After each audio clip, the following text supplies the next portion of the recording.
I'm actually impressed about the quality of this cat tree. More than anything, because I believe that what is right here, I think it is real wood. I'm not sure. I think it is real wood. The advertiser, I think it is 100% real wood.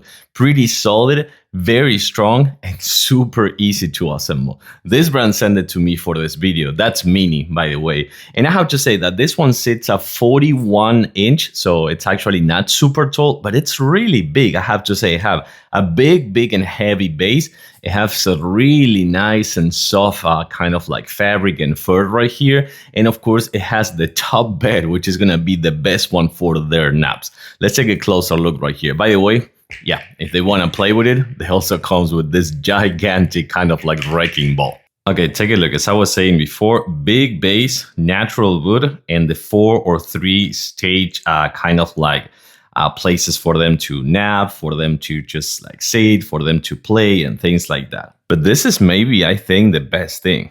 This right here, this super soft fur, which I think they really like because more than anything, it is really soft. And she's a 10-pound cat, right? She's a 10-pound cat. So you can see that this platform right here, it is actually quite big. So it will hold a big cat as well. We have 4 cats already and 2 of them are 20-pound male and they kind of like were sleeping right here before. So no issues on there. So I'm telling you, if you're looking for a big, firm, not flimsy at all, cat tree with 3/4, if you count the base, places for them to play, nap, or just like rest, and super soft fur. Yeah, I gotta say that I'm liking this one. I do recommend it.